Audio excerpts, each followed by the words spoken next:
Hi everyone, welcome and welcome back to our channel R2S news and updates. मेरा नाम हेमलता और मेरा नाम बीना। सो गाइस, कैसे हैं आप सब लोग? आई होप कि आप सब बहुत ही अच्छे होंगे। आज हम लोग जिस पे रिएक्ट करने वाले हैं वो एक सजेस्टेड वीडियो है guys, which is Khan sir के video 1971 India Pakistan war, Bangladesh, the Indo Pakistani war, how Bangladesh become a free nation. So guys, video end तक देखिएगा, अच्छा लगे लाइक कर देना, शेयर कर देना, सब्सक्राइब कर दो हमारे चैनल को। और जो वीडियो की लिंक आपको डिस्क्रिप्शन बॉक्स में मिल जाएगी, वो जाकर लोग फटाफट चेकआउट कर लो। सो लेट नहीं करते, let's get started. And guys, हमारे और 2 रिएक्शन चैनल्स हैं जिसका लिंक आपको डिस्क्रिप्शन बॉक्स में मिल जाएगी, जरूर से आके चेकआउट कर लीजिएगा। चलो स्टार्ट करते हैं। जय हिंद। सबसे पहले एक वार्निंग भैया, पाकिस्तान के लोग इस वीडियो को न देखें तो ही अच्छा है, क्योंकि इस वीडियो में हम बताएंगे कि कैसे हमारे भारत के वीर सिपाहियों ने 2 सैनिकों ने मिलकर पाकिस्तान के 93,000 फौजियों को घुटने टेका दिया था और दुनिया का सबसे बड़ा हार हुआ था और भारत के 2 सैनिक मारे गए थे लोंगेवाला में।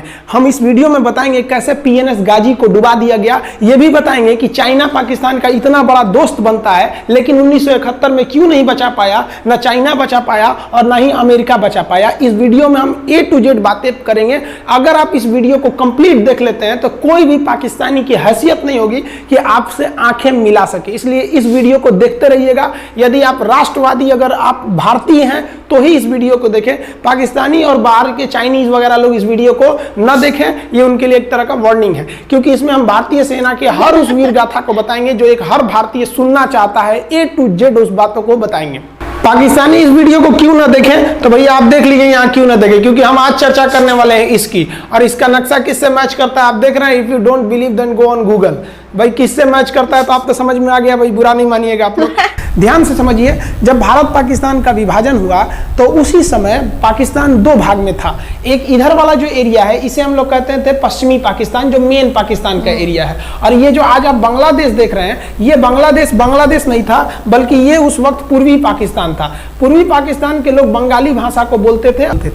पाकिस्तान के लोग इन लोगों को बड़ा भद्दे मजाक करके बोलते थे, कहते तुम लोग गधे हो, कुछ नहीं जानते हो, किसी काम लायक नहीं हो, यूजलेस हो लोग, तुम लोग छोटे हो, काले हो, मतलब उल्टा सीधा मजाक कर रहे थे। पश्चिमी पाकिस्तान के लोग इधर के लोगों को पसंद नहीं करते थे। हो गया नहले पे दाला 1970 में। 1970 में इस पूर्वी पाकिस्तान के शेख मुजीबुर रहमान चुनाव जीत गए और वो यहाँ के प्रधानमंत्री के पद के चुनाव जीत गए। अब यहाँ की आर्मी ने क्या किया, उनको शपथ ही नहीं दिला रहे थे, इसलिए 70 के चुनाव जीतने के बाद शेख मुजीबुर रहमान जब देखे कि ऐसा है तो उन्होंने अपना भाषण दिया 7 मार्च को और कहा कि अब हम इस पूर्वी पाकिस्तान को एक अलग देश बनाएंगे जिसका नाम रहेगा बांग्लादेश।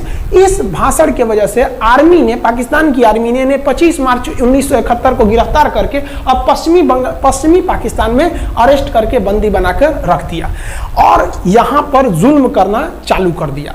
कहां पर भाई? तो पूर्वी बंगाल में, पूर्वी पाकिस्तान में, पूर्वी बंगाल में नहीं, पूर्वी पाकिस्तान में इन्होंने जुल्म करना चालू कर दिया। शेख मुजीबुर रहमान के गिरफ्तारी के विरोध में यहां मुक्ति वाहिनी नाम कर एक विद्रोही गुट तैयार हो गया था, लेकिन पाकिस्तान के, पश्चिमी पाकिस्तान के लोगों ने इस पूर्वी पाकिस्तान पे इतना भयानक जुल्म किया कि इस पूर्वी पाकिस्तान में इस पश्चिमी पाकिस्तान के लोगों ने यहां पर 30 लाख लोगों को कटवा दिया। 30 लाख लोगों को कटवा दिया। 4 लाख महिलाओं का बलात्कार कर दिया। अपने देश के 4 लाख औरतों का रेप किया यहाँ पे। इतना भयानक वो दृश्य है कि अगर हम उसको YouTube पे दिखा देंगे ना तो YouTube हमारे ऊपर क्लेम करेगा, भैया आप ये सब इतने भयानक दृश्य नहीं दिखा सकते। आप अंदाजा लगाइए इनकी क्रूरता का। ये अपने देश पर इतना भयानक जुल्म कर रहे हैं, इतना भयानक जुल्म किया इन लोगों ने कि शेख मुजीबुर रहमान की गिरफ्तारी के बाद इस जुल्म का नतीजा ये हुआ कि अप्रैल 1971 तक भारत में यहां से लोग भाग के आ गए कि भैया हम जिंदा रहेंगे तब तो, और यहां 10 लाख लोग भारत में आ गए शरण लेने कि भैया हमको बचाइए। तो इंदिरा गांधी जानती थी कि जब तक यहां शांति नहीं होगा तब तक ये लोग वापस नहीं जा सकते थे, और शांति का एक ही था कि यहाँ पे घुस के इनको मारा जाए ताकि ये पश्चिमी पाकिस्तान वाले लोग यहाँ पर सुधर सके। तो इंदिरा गांधी ने इसके लिए बात की जनरल फील्ड मार्शल मानेकशॉ से। उन्होंने सेना प्रमुख मानेकशॉ से कहा, सैम मानेकशॉ से, कि आप अभी युद्ध कीजिए, हम आदेश देते हैं आप अभी युद्ध कीजिए बांग्लादेश पे, हम अपने पड़ोसियों को इस तरह मरते नहीं छोड़ेंगे, आप इस पे हमला कीजिए। उस समय ये पूर्वी पाकिस्तान था। मानेकशॉ ने कहा कि हम हमला नहीं करेंगे। कही अरे क्यों? कहा कि आप महीना देख रही हैं, अप्रैल का महीना है। अप्रैल के महीने का मतलब बरसात का दिन सर पे है, और बरसात के समय पूरब का हाल क्या होता है, एकदम भयानक बाढ़ आ जाती है। और उन्होंने एग्जाम्पल भी दिया कि सिकंदर की फौज भी हाथी लेके आई थी और कीचड़ में फंस गई थी, कि अगर यहाँ हम लड़ जाते हैं तो यहाँ बरसात रहेगा, हम यहाँ उलझ जाएंगे, ये एरिया सूखा रहेगा, चाइना का ऊपर से एरिया सूखा रहेगा, ये हमला कर देंगे, हमको 3 ओर से लड़ाई लड़ना पड़ेगा। मानेकशॉ ने इंदिरा गांधी से कहा कि आप 2-3 काम कर लीजिए। कब तक के लिए? कि नवंबर तक हम लोग युद्ध नहीं करेंगे, लेकिन अप्रैल से नवंबर के बीच में हम अपने सैनिकों को इस एरिया में लड़ने के लिए ट्रेनिंग दे सकते हैं। मुक्ति वाहिनी, उसको हम ट्रेनिंग दे सकते हैं। और इसी में 1971 में हमारी जो थी भारत और रूस की एक समझौता पर हस्ताक्षर हो गया। अब हम लोगों ने पाकिस्तान को एक बारूद के ढेर पर बैठा दिया था। इंतजार था तो इस बात का कि उस बारूद में एक चिंगारी की और तब पाकिस्तान तबाह हो जाता। इत्तेफाक देखिए, उस बारूद के ढेर पर खुद चिंगारी जलाई पाकिस्तान ने। कैसे? तो समझिए कैसे। हम लोग का था कि इधर हम लोग ऑफेंसिव हो जाएंगे, मतलब इधर भयानक हमलावर हो जाएंगे, और इधर हम लोग डिफेंसिव रहेंगे, मतलब इधर कम हमला करेंगे, ताकि हम लोग का मेन मकसद पाकिस्तान से युद्ध नहीं था। हमारा मेन मकसद था हमारे अपने बांग्लादेशी भाइयों पर जो जुल्म हो रहा था, जो उनकी बहनों को रेप हो रहा था, इतना भयानक किया था वहां पर पाकिस्तानियों ने कि बाप के सामने बेटी का रेप करते थे, और उसके बाद बाप को मार के कहते थे तू भी रेप कर। इतना मतलब मानवता पूरी खत्म कर दिया गया वहां पर। तो भारत ने कहा कि इधर हम डिफेंसिव रहेंगे। पाकिस्तान को यह खबर लग गई कि भारत ना इधर कमजोर है। अरे भैया, इधर हम कमजोर थोड़ी हैं, इधर कम सैनिक रखे हैं और इधर हम भयानक रखे हैं, तो इसका मतलब ये थोड़ी है कि हम कमजोर हो जाएंगे। भैया, कहा जाता है ना कि सोनार के घर का कचड़ा भी बनिया के बादाम से महंगा बिकता है। देखिए, हम लोग ठंडी का इंतजार ही कर रहे थे कि पाकिस्तान ने गलती कर दिया। उसने 3 दिसंबर को अचानक हमला कर दिया श्रीनगर पे, पठानकोट पर, चंडीगढ़ पर, यहाँ पर आगरा हवाई अड्डे पर तबातोड़ हमला कर दिया। एयरफोर्स का इतना भयानक हमला पाकिस्तान का भारत पर हुआ कि भारत देखते रह गया। धड़ पाकिस्तान की जहाजें एंट्री मार गई सब भारत में, उसकी एयरफोर्स एंट्री कर दी। इतना भयानक हमला था, इतना भयानक कि भारत का एक भी सैनिक नहीं मरा। समझ रहे ना कितना भयानक हमला था। अरे भाई, आप यहाँ पर घुस जाएंगे हमारे देश में तो क्या हो जाएगा भैया? मूस मोटइयन लोढ़ा हुईन, हाथी घोड़ा थोड़े हुईन। भारत तो इसी का इंतजार कर रहा था। देहात में कहावत कहा जाता है कि रोए के रानी तले अखिए खुदा गई। भैया, हम प्लाने कर रहे थे कि हमला करने के लिए कि आप हमारे पे हमला करिए दीजिए। अब विश्व का भी दबाव नहीं आएगा हमारे ऊपर कि भैया हमला तो आपने किया है, अब हम लोग छोड़ेंगे नहीं। भारत एकदम दृढ़ निश्चय कर दिया। इसी बीच पाकिस्तान को एक खतरनाक खबर लग गई। क्या थी खबर भाई? तो देखिए, पाकिस्तान को खबर लगी कि भारत की ज्यादातर फौज इस पूर्वी पाकिस्तान की ओर डिप्लॉयड है, और यहाँ राजस्थान के जैसलमेर जिला में एक जगह है लोंगेवाला। उस लोंगेवाला में केवल और केवल 120 फौजी हैं। और अगर पाकिस्तान ने सोचा कि 120 फौजियों को हम रातों रात मार देते हैं तो उस समय एयरफोर्स रात में लड़ाई नहीं कर सकती थी, इसलिए इन्होंने लोंगेवाला में एंट्री मार दी। पूरी भयानक टैंक लेकर, फौज लेकर, इन्फेंट्री लेकर, और उसको वो लोग लोंगेवाला में घुसने के लिए चल दिए। और लोंगेवाला में भारत के पास केवल 120 सिपाही थे, केवल 120, और उन पर वो हजारों की संख्या में टूट पड़े। लेकिन घबराना नहीं चाहिए, क्योंकि चींटियां तादाद में कितनी भी क्यों ना हो जाएं, गन्ना घसीट के नहीं ले जा सकती हैं। लोंगेवाला में जो ड्यूटी थी उस समय कुलदीप सिंह चांदपुरी जी का। कुलदीप सिंह चांदपुरी सरदार हैं, आप देखे होंगे बॉर्डर मूवी में इनका रोल सनी देओल ने किया है। अब ये कुलदीप सिंह, ये भैया पंजाबी सिख, अब ये लोग 1.25 लाख से नीचे कुछ सोचते ही नहीं है। चिड़िया नू में बाज लड़ावा, गिदड़ नू में शेर बनावा, और 1.25 लाख नू एक लड़ावा, तब गोविंद सिंह नाम रखावा। खबर आया कि आपसे जो लड़ने आ रहे हैं ना पाकिस्तान की ओर से, वो ब्रिगेडियर तारिक मीर आ रहा है। उसके पास टैंक है, 2800 फौज है, बहुत ही तेज रफ्तार से आ रहा है।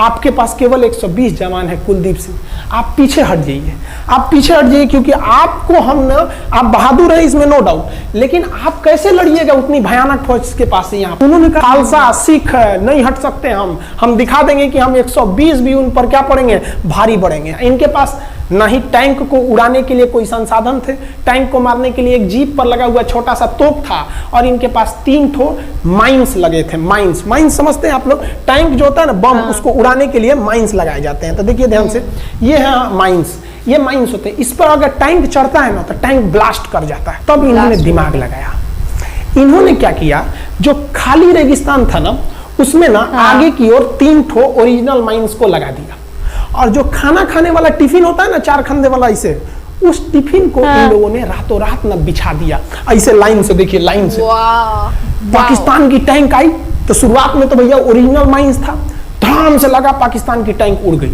पाकिस्तान का एक टैंक उड़ा, फिर दूसरा उड़ा, तीसरा उड़ा, पाकिस्तानी एकदम डर गए सब। ब्रिगेडियर तारिक मीर कहें कि भैया यहाँ तो माइंस लगा के रखा है इन लोगों ने, एक काम करो इंजीनियरों को बुलाओ, पूरा माइंस निकालो। अब ब्रिगेडियर जो हमारे मेजर कुलदीप सिंह थे ये जानते थे कि बाबू अगर हम तुमको रात भर रोक दिए ना तो सुबह हमारी एयरफोर्स आएगी, तुमको जिंदा नहीं छोड़ेगी, इसलिए इन्होंने पूरा टिफिन बिछाया था। इन पाकिस्तानियों ने 6 घंटे लगा दिए उनको निकालने में। इंजीनियर आते थे तो डर के मारे टिफिन निकालते थे, अरे बाप रे बाप, और टिफिन में तो ईंटा पत्थर भर देते थे और डर के ले जाते थे, भागो भागो भागो, माइन से माइन से। इसको लगाते लगाते इन लोगों ने पूरी रात बिता दी। 3 बज गया, 3 बजे इनको पूरा सन्नाटा दिखा कि भैया ये तो टिफिन है, ये रेगिस्तान में ये तो टिफिन है। अब उन्होंने कहा कि आदेश दिया कि हमला करो, तो कुलदीप सिंह जो थे चांदपुरी, उन्होंने बालू के बीच में ऐसे गड्ढे बना रखे थे और अपने फौजियों को ना 2 किलोमीटर एरिया में बिछा दिया था, एक उधर एक इधर एक इधर, तो चारों ओर से फायरिंग होती थी। पाकिस्तानियों को लगी ना कि भैया हमको गलत इंफॉर्मेशन मिल गया है, 120 गो मिल के ऐसे थोड़े मारेगा सब, सोच रहा उधर से गोली इधर से गोली, धड़ाधड़ बम गोला दारू सब चल रहा है यहाँ पर, इतना भयानक कहीं कोई 120 आदमी मिल के ऐसे मारता है? नहीं भाई, इतना भयानक सुनसान एरिया में कहां से कौन मार रहा है, एकदम तबाही मचा दिया। कुलदीप सिंह चांदपुरी ने क्या तबाही मचाया था आप देखना चाहते हैं तो देखिए उन लोगों ने क्या तबाही मचाया था। ये है पाकिस्तान का टैंक, ये धज्जी उड़ गया था टैंक का, थुथुर तोड़ दिया इसका यहाँ पे। ये देखिए टैंक का, पाकिस्तानी देख रहे हैं कि भैया सब चक्का होका फेंका गया। बताइए चांदपुरी साहब कैसा करना चाहिए? ये कोई वीडियो गेम खेल रहे हैं, मार के धज्जी उड़ा दिया। अरे पाकिस्तान बच्चा है, अपने बच्चा है, बिगड़ गया, आराम से मारिए। ऐसे एकदम धज्जी उड़ा दिए बेचारा सबको। पाकिस्तान के टैंक को धज्जी उड़ा के उस पे भारतीय सैनिक खड़ा होकर फोटो खिंचवा रहा था। फोटो खींच, उस समय सेल्फी नहीं था ना, तो आगे से फोटो खींचना, फोटो खींचिए आप, आने वाली पीढ़ियों को ये प्रेरणा देगी। बताइए इतना सुंदर गाड़ी लेके आया था पाकिस्तान मारने के लिए, हाँ बेचारा बहुत अच्छा ऐसा मारा जाता है। हाँ अरे ब्रिगेड मेजर साहब आप भी, बच्चा है, बच्चा को थोड़ा आराम से मारिए। देखिए इसका थोबड़ा बिगाड़ दिया गाड़ी का। ओहो, ऐसे नहीं मारना चाहिए, लेकिन क्या कीजिएगा, बच्चा बिगड़ जाता है तो धोना ही पड़ता है। ये हाल कर दिया रात भर में। सोचिए रात में इतना बुरा मारा, दिन में दिखता तो कुछ डाल रहा, पूरा एकदम भयानक तबाही मचा दिया मेजर कुलदीप सिंह चांदपुरी ने। इनके आगे कौन खड़े थे? ब्रिगेडियर पाकिस्तान के ब्रिगेडियर साहब। ब्रिगेडियर साहब को कहने लगी भैया ये तो बहुत बुरा मार रहा है सब। तब तक हो गया सुबह, और सुबह के वक्त हमारे जो हंटर जहाज थे, उस समय जो जहाजें थी वो हंटर जहाज थी। ये हंटर जहाजें रात में नहीं उड़ सकती थी, लेकिन दिन में उड़ सकती थी। रात भर तक कुलदीप सिंह चांदपुरी ने ऐसा कूचा पाकिस्तानियों को, इतना कूच दिया कि भोर हुआ तो बाकी का कसर पूरा कर दिया हमारे हंटर विमानों ने। ये हंटर विमान जब आए सब तो इतना भयानक तबाही मचाए सब पाकिस्तान के जहाजों का कि आप हुलिया देखेंगे ना, पाकिस्तान के टैंक का ऐसे पड़ गया, ये सब टैंक पूरा तबाह हो गया, सब पूरी तरह ध्वस्त हो गया। इतनी भयानक युद्ध में 3 तारीख को पाकिस्तान ने हमले की शुरुआत की और ये 4 तारीख का शकल देखिए पाकिस्तान का। इतना भयानक धज्जी उड़ा दिया पाकिस्तान का जिसका कोई हद नहीं। पाकिस्तानियों को दुम दबा के भागना पड़ा। ब्रिगेडियर साहब भागे, कहें कि भाग भैया न तो ये सब जान ले लेगा सब। हम लोगों ने पाकिस्तान के टैंकों को अपने यहाँ रख लिया है म्यूजियम में। आज भी जाके देखिएगा ना तो इन टैंकों को डर के मारे पाकिस्तानी छोड़ के भाग गए कि भागो भाई यहाँ पर। ये 120 जवानों का जलवा था। और पाकिस्तानी कहते हैं कि हिंदुस्तान के लोग क्या लड़ेंगे। अरे भैया हम चीन पे वीडियो बनाए थे, आप पे नहीं बनाए थे, जो आप लोग हम लोग को बोल रहे थे कि पाकिस्तान हिंदुस्तानियों की औकात नहीं। देखिए अभी हम आपको औकात दिखाते हैं आपकी। ये आपका टैंक है, आके ले जाइए, हिम्मत है तो लेके जाके दिखाइए यहाँ पर। हाल तो ये हो गया था ना कि हम लोगों ने जो पाकिस्तानियों की जान ली थी ना, डर के मारे वो लाश उठाने नहीं आए थे, लाश को गिद्ध खा गए थे सब। हम लोग बोल रहे थे कि भैया हम गोली नहीं चलाएंगे, लाश लेके चल जाओ। हम नहीं जाएंगे, तुम लोग रेगिस्तान को कब्रिस्तान बना दिए हो। रेगिस्तान को कब्रिस्तान हम लोग हमला करने आए थे, शुरुआत तो तुमने किया था यहाँ पे। तो ये गिद्ध खाए थे सब, सफाई उफाई का Exactly. काम ये किए थे सब। अब पाकिस्तान हम लोग को धमकी देता है, आज भी वो नहीं सुधरे हैं। आज भी हमने जो चाइना पे वीडियो बनाया था उसमें वो हमको धमकी देता है कि भारत की आर्मी कुछ नहीं कर सकती। अरे भैया आप सोचिएगा भी मत, अभी के समय में तो मत सोचिएगा। जानते हैं क्यों? देख लीजिए इधर अभी कौन बैठा है भारत में, समझ में आ रहा है? आप लोग तो पहले पाकिस्तान वाले लोग इस बात पर रिसर्च कीजिए कि इनमें ज्यादा खतरनाक कौन है आपके लिए। हमको तो यही ज्यादा खतरनाक लगते हैं भाई, समझ आया आप लोग को? तो अभी देखिए ध्यान से, यहाँ पर पाकिस्तान ने जो हार हुई थी लोंगेवाला में, ये हार में पाकिस्तान की तो कमर टूटी और पाकिस्तान का पूरा मनोबल टूट गया कि ससुरा 120 गो मिल के ऐसे कैसे धो दिया सब। बताइए इतना भयानक धो जाता है। तो ये शुरुआत तो इन्होंने किया 3 तारीख को, 4 तारीख को हमने धो दिया। अब बचा नेवी कहे कि भैया आर्मी को मौका दिए, एयरफोर्स को मौका दिए, रात में आर्मी धोई, सुबह में एयरफोर्स धोई, हम नहीं धोएंगे क्या? हम भी धोएंगे। नेवी कब पहुंची? 5 दिसंबर 1971 को कराची पहुंच गए। और कराची में जब पहुंची ना तो कराची को तबाह कर दिया। इतना भयानक बम्बार्डमेंट किया कराची पर कि कई दिन तक कराची बंदरगाह पर आग लगा था। और कराची बंदरगाह को तो उन्होंने ऐसा धज्जी उड़ाया जिसे लग रहा था सिंधु सभ्यता बना दिया उनको। तो पाकिस्तान की, पश्चिमी पाकिस्तान का कमर टूट गया। पाकिस्तान वालों ने कहा कि ससुरा सब बोल रहा था कि हम इधर डिफेंसिव है, यानी ज्यादा हमला नहीं करेंगे, ज्यादा हमला इधर करेंगे। ससुरा इधर कैसे मार रहा होगा सब, अभी इधर भी बताते हैं कैसे मारा सब। ये कराची पहुंच गया। आप देखेंगे क्या हाल किया था सब कराची पे। कराची में जब मारा गया था ना इन पाकिस्तानियों को, तो ये पाकिस्तानी भाग गए थे सब ग्वादर में। ये ग्वादर भाग गए। अभी इनसे ग्वादर भी जाने वाला है, पूरा राज्य चला जाएगा इनसे, बलूचिस्तान। छुप के गए थे लोग ग्वादर बंदरगाह पे। अगर हम झूठ बोल रहे हो तो आप खुद पता कीजिएगा अपने यहाँ के इतिहास में भाई, हिंदुस्तान। ये ग्वादर बंदरगाह पे छुप गए थे सब। आप देखिए कराची का क्या हाल हुआ था उस समय, हमारे एयर नेवी ने क्या हाल किया था। पाकिस्तान का जितना जहाज बस मिल जाए कि भैया ये जहाज किसका है, तो भैया जब पता चले कि भैया ये जहाज पाकिस्तान का, ये हाल हो जा रहा था जहाज का। यहाँ देख लीजिए इनका पूरा ध्वस्त का। भैया ऐसे मारा जाता है? हाँ, अरे भाई बच्चा को बच्चा की तरह मारना चाहिए। इंडिया की नेवी ने भी हद कर दिया। बताइए इस तरह मारा जाता है? हाँ, यहाँ देख लीजिए पूरा का पूरा धज्जी उड़ा दिया इन लोगों को। अरे भाई बच्चा है, बिगड़ गया है तो थोड़ा सा आराम से न मारिएगा। कि देख रहे हैं इस तरह से मारा पूरा पाकिस्तान के। कराची बंदरगाह उड़ गया। तो पाकिस्तान का तो इधर से तो पूरा का पूरा धज्जी उड़ा दिया। अभी शुरुआत हुई युद्ध के केवल 2 दिन हुए हैं। आप दिल थाम के रखिए, अभी युद्ध लंबा चलने वाला है। 3 दिसंबर को स्टार्ट किए, 4 दिसंबर को हम लोग लोंगेवाला धो दिए, अब 5 दिसंबर को कराची।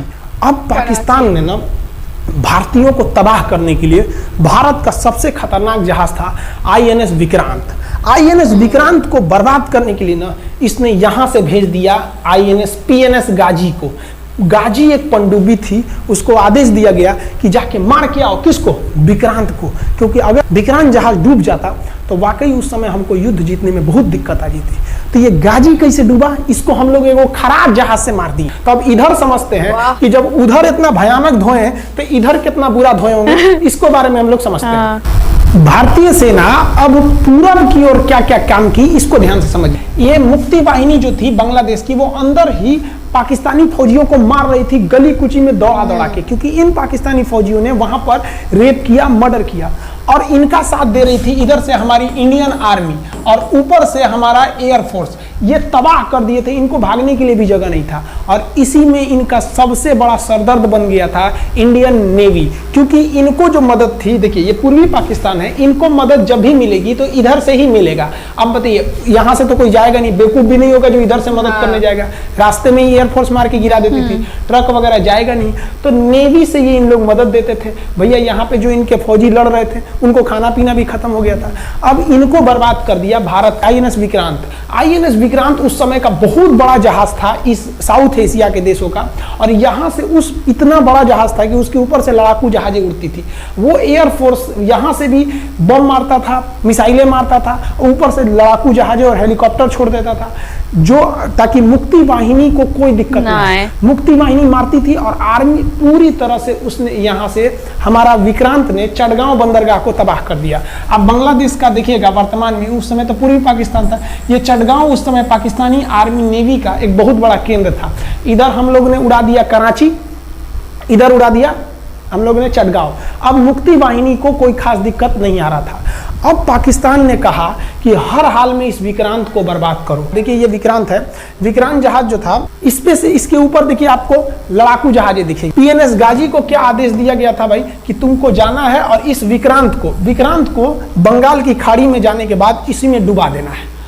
अब पाकिस्तान वालों का इतना दिन तो अच्छा था नहीं, भारतीय खुफिया एजेंसी को पता चल गया कि पाकिस्तान की पनडुब्बी वो समुद्र के अंदर अंदर चलती है, उसको साइलेंट किलर कहा जाता है। पाकिस्तान की पनडुब्बी चल दी है पश्चिमी पाकिस्तान से बंगाल की खाड़ी की ओर, ये अरब सागर से बंगाल की खाड़ी की ओर चल दिया। अब विक्रांत को बचाना हर हाल में जरूरी था, इसलिए हम लोग विक्रांत को छुपा दिए, मतलब थोड़ा सेफ्टी दे के रखने लगे। और इस पीएनएस गाजी जो था, पीएनएस गाजी को देखेंगे, पीएनएस का मतलब था पाकिस्तानी नेवल शिप, पीएनएस गाजी, ये मारने आ गया किसको? विक्रांत को। इस पीएनएस गाजी को अगर कोई मार के डुबा सकता था तो वो था आईएनएस राजपूत। लेकिन ये जो आईएनएस राजपूत आप इमेज में देख रहे हैं, ये उस समय समस्या क्या था इस आईएनएस राजपूत के साथ कि इसके इंजन में कुछ खराबी आ गई थी और ये बिगड़ गया था, और बिगड़ के इसको विशाखापट्टनम पे बनाया जा रहा था, रिपेयर किया जा रहा था, इंजन गड़बड़ हो गया। तो भारतीयों का यहीं पे दिमाग काम आया। भारतीयों ने सोचा क्यों ना हम पीएनएस गाजी को खुद बुला के लाएं, कहां पर? विशाखापट्टनम पे।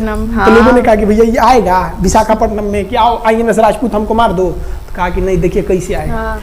भारतीयों को पता था कि हिंदुस्तान में पाकिस्तानियों के कुछ ना कुछ जासूस होंगे और वो पाकिस्तान को पल पल की खबर दे रहे होंगे। भारतीयों ने क्या किया, आईएनएस विक्रांत के जितने भी अधिकारी थे उनसे कहा कि आप लोग अपने अपने घर फोन कीजिए कि हम विशाखापट्टनम आ रहे हैं, तुम लोग हमको छुट्टी मिला है, विशाखापट्टनम में 10 दिन रुकेंगे, हमारे लिए तुम लोग खाना पीना अच्छा से बनाओ। लड़कों से उन लोगों को खबर खिला दिया। विशाखापट्टनम में जितने मछुआरे थे उनको कहा गया कि आप लोग हट जाइए, बहुत बड़ा जहाज आने वाला है, बहुत बड़ा जहाज विक्रांत आ रहा है, यहाँ पे आप लोग खाली कर दीजिए, आईएनएस विक्रांत आ रहा है। यहाँ पर क्या किया गया, ऑर्डर दिया गया, बहुत सारे फल सब्जी अंडा ब्रेड, कि भैया ये इतने बड़े जहाज के लिए जा रहा है, 6 महीने का खाना चाहिए। ये खबर आग की तरफ फैल गई पाकिस्तानियों को। और पाकिस्तान में खबर लग गई कि भैया आईएनएस विक्रांत यहाँ नहीं है, आईएनएस विक्रांत विशाखापट्टनम पे है। अरे बकलोलो, विशाखापट्टनम पर पीएनएस गाजी की मौत यमराज इंतजार कर रहा था, आईएनएस राजपूत। ये गधा जो था पीएनएस गाजी, ये मुड़ गया किधर की ओर? विशाखापट्टनम की ओर। और विशाखापट्टनम पर चुपचाप शांति से खड़ा हुआ जहाज आईएनएस राजपूत इंतजार कर रहा था। तो पानी के अंदर अंदर आओ, ये अभी बाहर निकला हुआ है, पानी के अंदर रहती है। और आईएनएस राजपूत देखा कि ये आ रहे हैं, वो आईएनएस राजपूत को मारता कि इससे पहले ही आईएनएस राजपूत मार के तबाह कर दिया पीएनएस गाजी को। पीएनएस गाजी पर को डूबने के बाद पाकिस्तान को बहुत बड़ा सदमा लग गया। पाकिस्तान को यह एहसास हो गया कि अब हम कभी नहीं जीत सकते हैं, क्योंकि ये पीएनएस गाजी अमेरिका से खरीदा हुआ एक बहुत ही शक्तिशाली पनडुब्बी थी जिसे कोई डुबा नहीं सकता था, और हम लोगों ने उसको इस जहाज से डुबाया जो जहाज खराब हो चुका था, जिसका इंजन खराब था। भारतीय सेना का मोराल पूरे 7वें आसमान पर था और पाकिस्तानी दिन पर दिन बर्बाद हो रहे थे। अब पाकिस्तानियों को लगा अब क्या करेंगे, तो पाकिस्तानियों ने अमेरिका में फोन किया, भैया आप कुछ कीजिए। तो अमेरिका ने ना यूएनओ में मुद्दा उठा दिया, यूनाइटेड नेशन ऑर्गेनाइजेशन, इसकी जो सिक्योरिटी काउंसिल है, सुरक्षा परिषद, इसमें कह दिया पूर्वी पाकिस्तान पर जुल्म कर रहा है, मार रहा है। तो रसिया उस समय हमारा साथ दिया, कहा कि तू दूर जानता है जुल्म कर रहा है, भारत जो कर रहा है सही कर रहा है, हम इस प्रस्ताव के खिलाफ में वीटो करते हैं। वीटो अगर कोई देश, 5 देश को वीटो है, इस पर अलग चर्चा करेंगे, अगर किसी ने वीटो कर दिया तो प्रस्ताव रद्द हो जाता है। तो पाकिस्तान की एक और उम्मीद यहाँ पर अपना दम तोड़ दी। अब पाकिस्तान कहा अमेरिका से कि भैया आप ही हमको बचा लीजिए।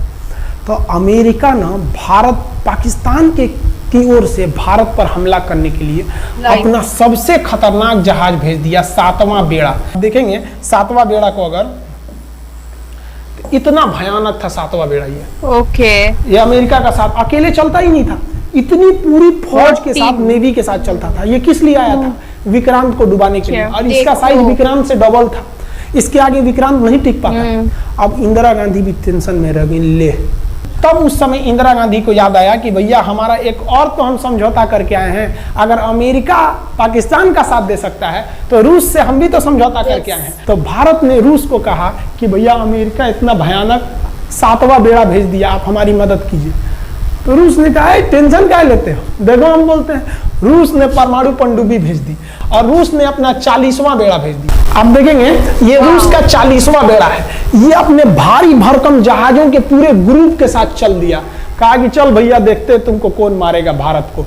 और अमेरिका को सीधा कह दिया कि भैया विक्रांत पर अगर आपने हमला किया तो ये हमला हम रूस पर हमला मान लेंगे। यहाँ पर खड़ा था भारत का विक्रांत और उसकी सपोर्ट में खड़ा था रूस का 40वां बेड़ा। और रूस ने यमन से अपनी एयरफोर्स को भी कह दिया था कि भैया तुम भारत की देखभाल करना। तो भारत की सुरक्षा के लिए इतने लोग, और अमेरिका अपना 7वां बेड़ा लेके यहाँ मुंह देख रहा था, और ब्रिटेन ने भी अपने ईगल नाम के बेड़ा को भी भेज दिया था। तो ये दो लोग हमारे खिलाफ आ गए थे लड़ने के लिए कि अब बताइए, हम लोग बांग्लादेश की भलाई सोच रहे थे और अमेरिका का 7वां बेड़ा और रूस का ब्रिटेन का ईगल हम लोग के खिलाफ था, और हमारा अपना विक्रांत और रूस की एयरफोर्स और उसकी 40वां बेड़ा हमारे साथ थी। ये पूरी तरह से बाउंड्री बना दिया था 40वां बेड़ा। 40वां बेड़ा का कहना था कि भैया हमारे जहाज पर ऑटोमेटिक मिसाइल लगी है, तुम अगर इधर आओगे तो हम मार देंगे तुमको ऐसे ही। रूस ने अपनी सारी पनडुब्बियों को ऊपर उठा दिया समुद्र के ऊपर, ताकि सैटेलाइट से और दूसरी निगरानी से देखा जा सके, और यही हुआ भी। वो लोग रूस के इतने खतरनाक जहाजों के ग्रुप को देखकर घबरा गए, इतना घबरा गए कि ब्रिटेन ने कहा था we are too late. Britain का ईगल बेड़ा अमेरिका के 7वां बेड़ा से कर रहा है गिरे उधर मत जो, बहुत देर हो गया, वो पहले पहुंच गया रूस, अब मारेगा वहीं तबाह हो जाओगे यहाँ पे। तो 7वां बेड़ा ने धमकी दिया कि हमारे जहाज में परमाणु बम लदे हुए हैं। तो 40वां बेड़ा ने रिप्लाई किया था कि हम भी जब चले थे ना तो परमाणु बम लादे के चले थे, और गिनती जब कर रहे थे तो हम भी गिनती किए थे 250 हमारे पास भी परमाणु बम था, लेकिन इतना ज्यादा था कि सोचे कि कौन गिनेगा, बाद में गिनेंगे, आ जाओ देखते हैं किसके पास कितना है। तो रूस ने हमसे सच्ची दोस्ती निभाई थी, और इधर शेख मुजीबुर रहमान की जो मुक्ति वाहिनी थी वो अपना काम कर रही थी। अब भारत आर पार की लड़ाई में था, पाकिस्तान हर मोर्चे पर हारते जा रहा था। भारत सरकार ने पाकिस्तान पर मनोवैज्ञानिक दबाव बनाने के लिए निर्मलजीत सिंह अरोड़ा ने एक प्लान बनाया। उन्होंने एयरफोर्स को पूर्वी पाकिस्तान यानी जो अभी बांग्लादेश है तो ढाका के ऊपर एयर ड्रॉप करा दिया, हवाई जहाज से सैनिकों को उतार दिया, और उन सैनिकों के भेष में उसमें सैनिक कम थे और उसमें केवल पुतलों को नीचे उतारा गया था। ये केवल इंडियन आर्मी जान रही थी कि पुतला नीचे उतरा है सर, लेकिन मीडिया ने इसको खबर को आग की तरफ फैला दिया। और इसमें हम धन्यवाद देना चाहेंगे हाथ जोड़कर बीबीसी न्यूज का, और बीबीसी ने ये छाप दिया कि इंडियन एयरफोर्स ने ढाका पर 5000 एयर ड्रॉप करा दिया फौजियों को। अब ये गली गली खोज खोज के पाकिस्तानी फौजियों को मारेंगे कि तुम क्यों मार रहे हो हमारे बांग्लादेशी भाइयों को। और बांग्लादेश की मुक्ति वाहिनी वैसे ही उनके पीछे पड़ी हुई थी पाकिस्तानियों के। अब पाकिस्तानियों का पूरा मनोबल टूट गया, पाकिस्तानी गली गली छुप गए सब। सोचिए ये पुतला से डर जा रहे थे सब, रियलिटी में ये फौजी नहीं थे, ये पुतला गिराया गया था एयर ड्रॉप करके। अब वो लोग डर के मारे भाग गया यहाँ पर। अब एयरफोर्स ने देखा कि उसकी एक छोटे से वैज्ञानिक दबाव का इतना खतरनाक असर पड़ा है। एयरफोर्स ने कहा कि अब एक काम करते हैं, अब आर पार को अब ठोक डालते हैं पाकिस्तान को, अब जो होगा सो देखा जाएगा। एयरफोर्स ने बांग्लादेश के जो गवर्नर थे उनके घर पे हमला कर दिया। अब वो घर में नहीं थे, वो तो बच गए। बचने के बाद डर क्या होता है, देखिए डर किसको कहा जाता है। जो उनके गवर्नर हाउस थे एएच मलिक, इन्होंने त्याग पत्र दे दिया, भैया जिंदगी रहेगी तो बहुत नौकरी करेंगे, डर के मारे त्याग पत्र दे दिया। सोचिए गवर्नर, क्योंकि पाकिस्तान का एक राज्य ही तो था पूर्वी पाकिस्तान, जैसे हमारा एक राज्य है उत्तर प्रदेश, बिहार, महाराष्ट्र, वहां पे भी गवर्नर होते हैं ना, संवैधानिक हिसाब से गवर्नर मालिक होता है उस जगह का। त्याग पत्र दे दिए। सोचिए ये डर था उनके अंदर। निर्मलजीत सिंह अरोड़ा जो लेफ्टिनेंट जनरल थे, जनरल तो हमारे मानिक साहब थे, लेफ्टिनेंट जनरल थे जिन्हें बांग्लादेश जीतने की जिम्मेदारी दी गई थी, मतलब उसे सुरक्षा करने की जिम्मेदारी दी गई थी। वो पाकिस्तान के लेफ्टिनेंट जनरल नियाजी से बात किए और उन्हें कहे कि हम आपको आधा घंटा का टाइम देते हैं और आप इस आधा घंटा में विचार कीजिए आप सरेंडर करते हैं कि नहीं। अगर आप सरेंडर कर देंगे तो हम आपको गारंटी देते हैं कि आपके सैनिकों को जिंदा रखा जाएगा, और अगर आप हमारी बात को नहीं मानेंगे, देखिए गवर्नर साहब के घर है, कोई ठीक नहीं है आपके घर पे ऐसा ही होगा। क्योंकि अगर आप हमारे सामने सरेंडर नहीं करिएगा तो याद रखिए हम अपने हमले को 10 गुना और तेज कर देंगे। और हाथ तो आप चारों ओर से गए हैं। भारत चाहता था कि जल्दी से जल्दी इस युद्ध को खत्म किया जाए, क्योंकि अब ये अंतर्राष्ट्रीय मैटर हो चुका था। अब अमेरिका अपना नाक पे ले लिया था कि भैया हमारा जहाज मार के गिरा दिया। PNS गाजी उसी की पनडुब्बी थी, तो पाकिस्तान को दिया।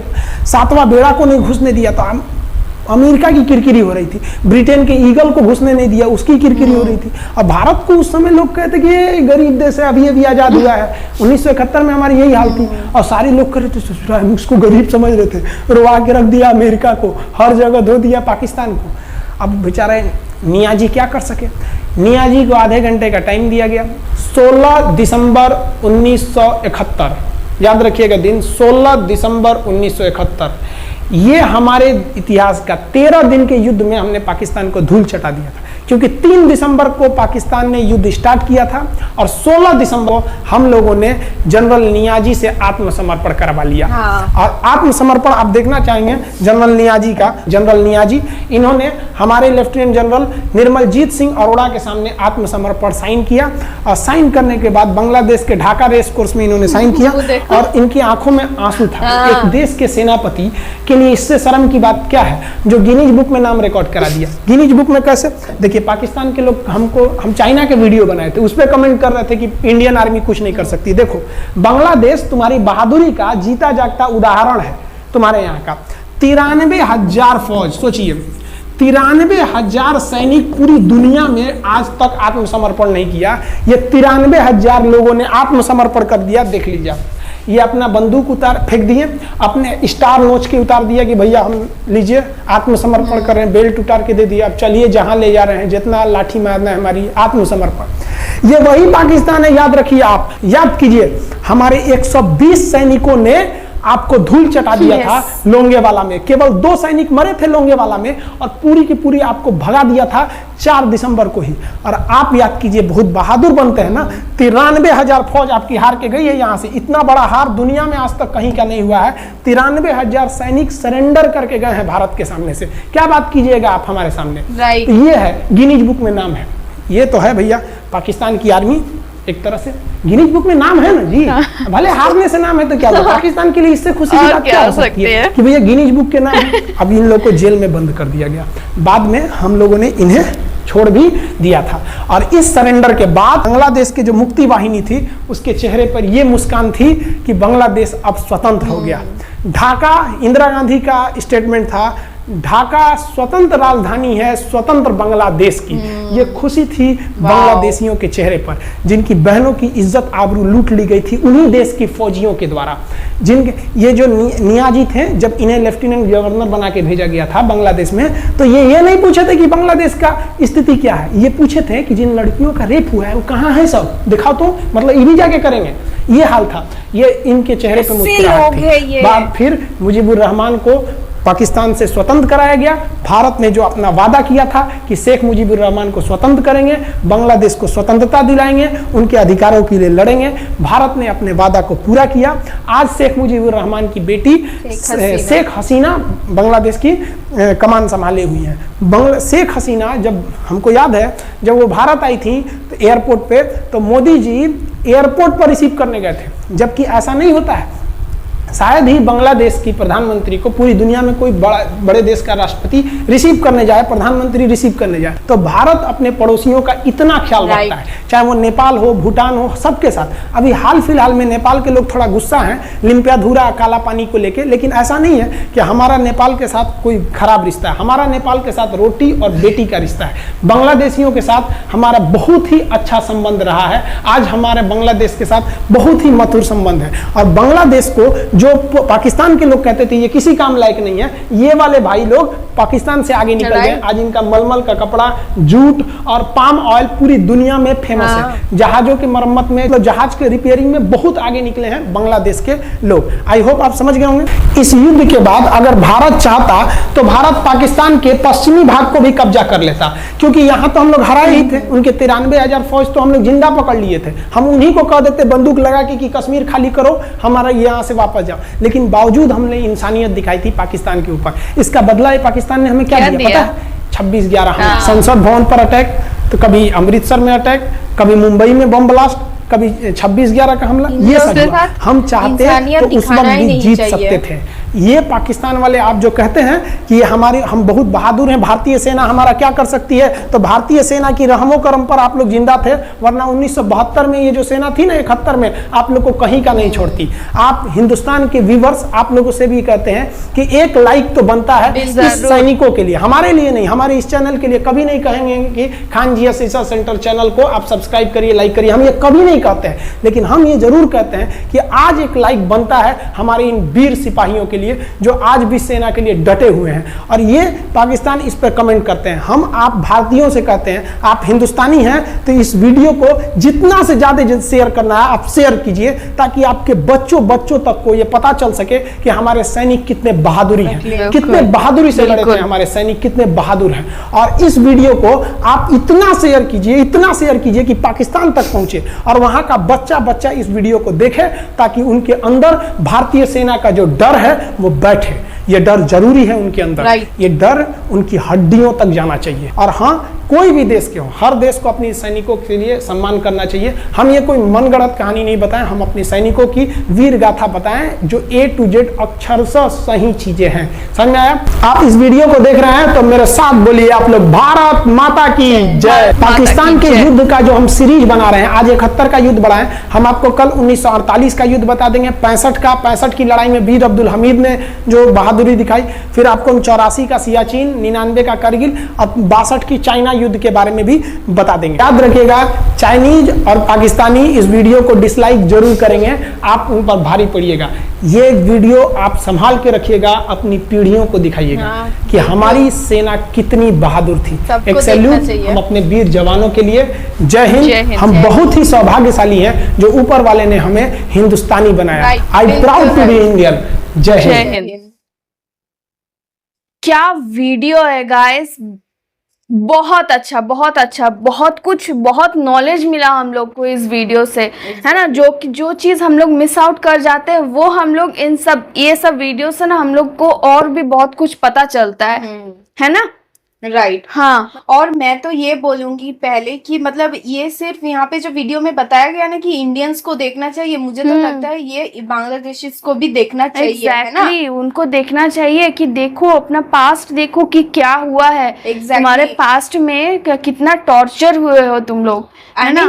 कोई भी अगर अपना फ्यूचर सोचे तो ये बहुत अच्छी बात है, लेकिन आप अपना पास्ट बिल्कुल भूल नहीं सकते। एकदम। और अभी जो वीडियोस निकल के आ रहे हैं, अभी के बात मैं कर रही हूँ, अभी जो आ रहा है, पहले तो बहुत कुछ हुआ है, अभी तो मैं जिसकी बात कर रही हूँ कि मतलब अभी देखना, आप अगर वीडियो देखोगे बांग्लादेश से जो निकल के आ रहा है, ये क्रिकेट के टाइम पे जो गया ना, वर्ल्ड कप गया जो गया, उस टाइम पे देखना कैसे कैसे उन लोगों के वीडियोस निकल के आ रहे थे। वो लोग बता रहे कि हम लोग पाकिस्तान को सपोर्ट करते, मतलब ये लोग के अपना पास्ट को भी भूल गए हैं। उन लोगों का हालत क्या था, उन लोग के मतलब लड़कियों के ऊपर, लड़की ना टॉर्चर, फैमिली मतलब मदर्स के ऊपर जो हुआ है, बेटियों के साथ, मदर्स के ऊपर जो माओ के साथ जो हुआ है, ये सब क्या वो लोग भूल गए हैं?